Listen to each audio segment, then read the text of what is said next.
मिनश्शैतानिर्रजीम बिस्मिल्लाहिर्रहमानिर्रहीम। So starting off with the topic इजमा, जो कि हमारा paper number 1 question number 2 which is history and importance of holy Quran, जो कि हमारा कंपलसरी सवाल है।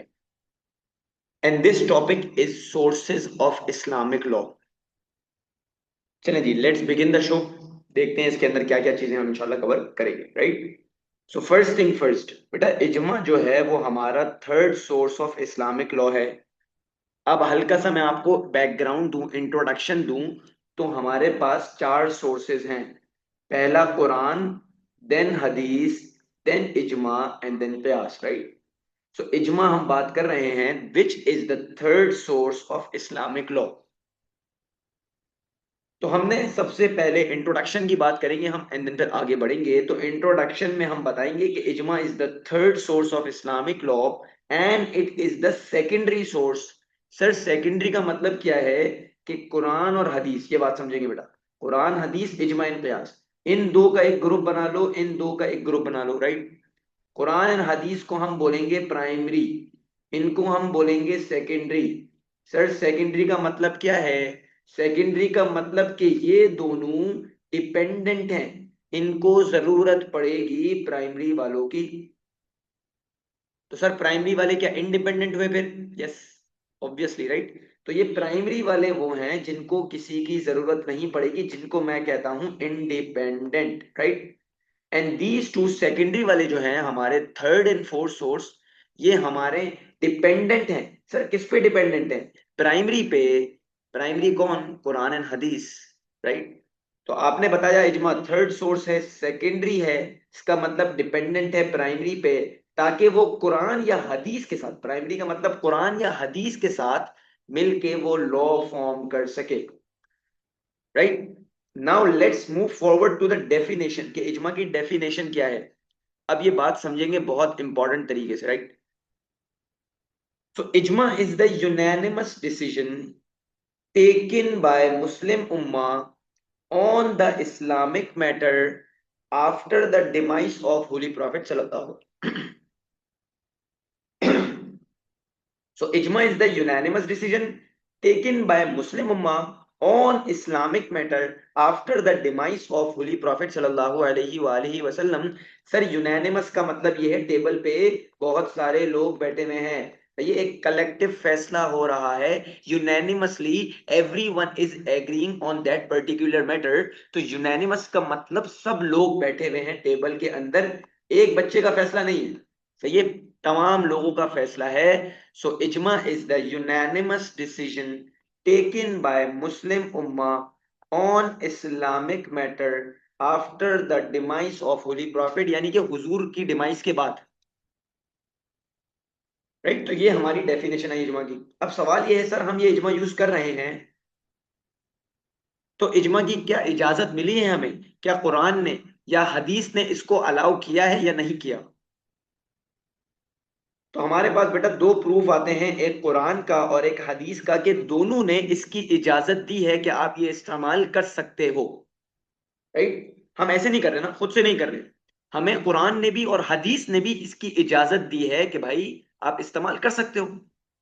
तो कुरान फरमाता है 4.59 सूरह निसा वर्स नंबर 59, या अय्युहल्लज़ीना आमनू अतीउल्लाह व अतीउर रसूल व उलिल अम्रि मिनकुम, कि ए ईमान वालो, अतीउल्लाह ओबे अल्लाह, देन व अतीउर रसूल ओबे the messenger and those who have authority among you.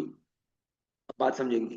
Quran फरमा रहा है ए ईमान वालो, या अय्युहल्लज़ीना आमनू अतीउल्लाह, अल्लाह की इताअत करो, व अतीउर रसूल का यानी कि रसूल की इताअत करो, ठीक है। ओबे Allah, obey the messenger and those, उनकी अतात करो जिनके पास अथॉरिटी है।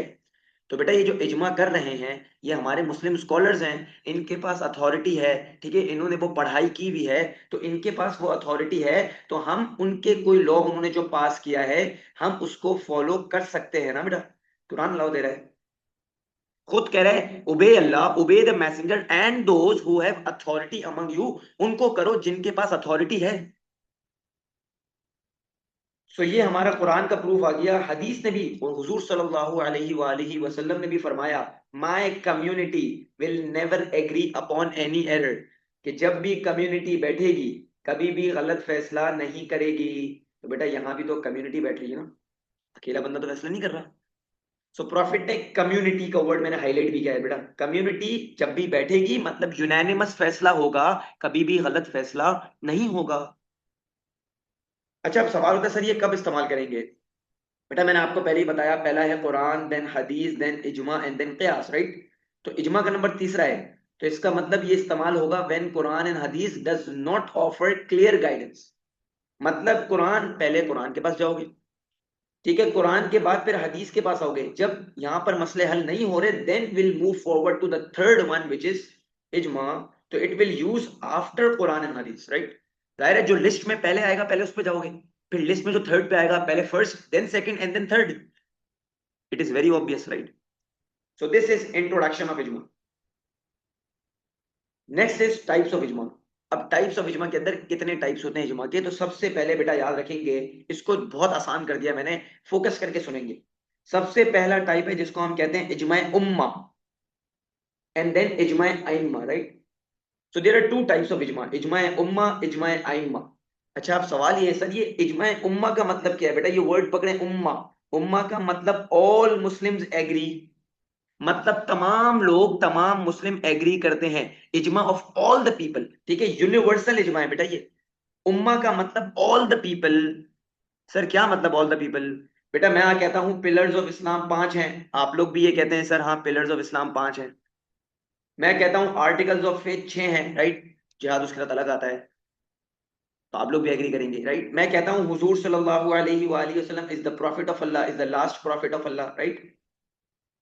तो यानी कि इजमा उम्मा का मतलब तमाम लोग बिलीव करते हैं, तमाम लोग एग्री करते हैं इस चीज पे, हमारा कलमा सेम है, राइट? हमारे पिलर्स ऑफ इस्लाम, हमारे articles of faith, everyone around the corner of the world वो इस चीज से एग्री करते हैं। तो इजमा उम्मा, एवरीवन, राइट, जिसको कहते हैं यूनिवर्सल। इजमा आइम्मा का मतलब ये है कि ये इजमा है स्कॉलर्स का, मतलब ग्रुप ऑफ स्कॉलर्स आए, कोई नया मसला आया, वो लोग बैठे और उन्होंने नए मसले को हल किया, right? So this is not of whole उम्मा, ये है ग्रुप ऑफ स्कॉलर्स का, कि वो आएंगे, जमा होंगे और एक नए मसले को हल करेंगे, बैठ के डिस्कस करेंगे। सो this is of all and this is of specific, right? अब इजमा आइम्मा के अंदर बेटा दो हमारी और पॉसिबिलिटी, मतलब दो अंदर और टाइप्स हैं, ठीक है? पहला है इजमा अमली, ये बात समझेंगे बेटा, वर्ड पकड़ेंगे और जिंदगी आसान है। इजमा अमली एंड देन इजमा औली। सर अमली का मतलब ये मैंने उर्दू में लिखा हुआ है, अमली का मतलब है अमल। सर अमल का मतलब होता है एक्शन करना। इजमा कौली का मतलब कॉल, राइट? कौली का मतलब होता है कॉल, का मतलब आपने कुछ बोला, राइट, वर्बली कॉल। तो इजमा अमली का मतलब है अमल के थ्रू, बोले तो एक्शंस। इजमा कौली का मतलब कॉल के थ्रू, बोले तो स्पीच, बोले तो वर्बली उस चीज को एग्री किया, call, right? Call is verbally. हम कहते हैं ना हुजूर सल्लल्लाहु अलैहि वसल्लम का फरमान है, हुजूर का कॉल है, तो हुजूर ने फरमाया ना वो बात। तो एक्शन में हमारे पास एग्जांपल है फोर सुन्ना बिफोर जोहर प्रेयर, जो कि सुन्नत मुक्किदा है, कि वो कंपेनियंस बहुत रेगुलरली पढ़ते थे, तो उसको जो है, मतलब लोग ये प्रैक्टिस करते थे regularly, so that is known as सुन्नत मुक्किदा।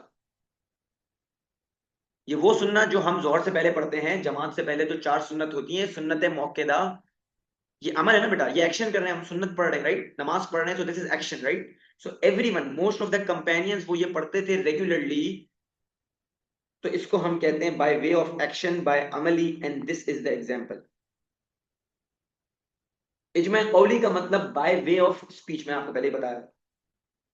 कॉल मतलब कॉल का मतलब आपका वर्बली या स्पीच, जैसे फॉर एग्जांपल इलेक्शन ऑफ हजरत अबू बकर, सब लोगों ने उधर मिल के डिस्कस किया, सब लोगों ने उधर उस प्लेस में सकीफा बनी सईदा में मिल के डिस्कस किया, और हजरत अबू बकर रदी अल्लाह ताला he was elected as the first caliph, so everyone decided verbally, right? Verbally.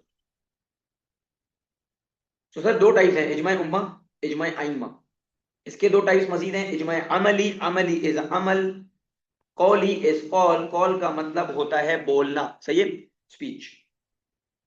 Now who is qualified to practice इजमा? अब ये कौन इजमा कर सकता है? तो बेटा सबसे पहले पॉइंट नंबर 4 देखें।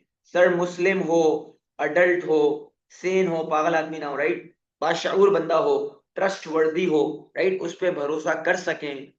इजमा कर रहा है तो ऑब्वियस सी बात है कुरान और हदीस, कुरान और सुन्नत के बारे में इन डेप्थ नॉलेज रखता हो, इल्म फिक्र के बारे में बहुत अच्छी नॉलेज लगता हो, अरेबिक लैंग्वेज और अरेबिक ग्रामर के बारे में उसको इन डेप्थ नॉलेज हो, क्योंकि जाहिर है ऑब्वियस सी बात है जो मसले मसाइल हल कर रहा है वो सारे सारे अरबी में होंगे, उसको कुरान का टेक्स्ट पढ़ना होगा, सुन्नतें जो हदीसें हैं वो पढ़नी होंगी, तो सारी हमारी अरबी जबान में, राइट। तो अरेबिक लैंग्वेज में बहुत ज्यादा फ्लुएंट हो। इसके अलावा उसको पता हो कि भाई सही हदीस और ज़ईफ हदीस में क्या डिफरेंस है। ऐसा नहीं हो कि ज़ईफ को सही करार दे दे जिसकी वजह से लॉ पास कर ले, रूल पास कर ले, जिसके बाद गुना मिले, राइट। एक हदीस है जो सही है, राइट, और एक हदीस है जो ज़ईफ है। ज़ईफ को उसने करेक्ट कह दिया तो मसला हो जाएगा ना, लोग फॉलो कर देंगे उस चीज को।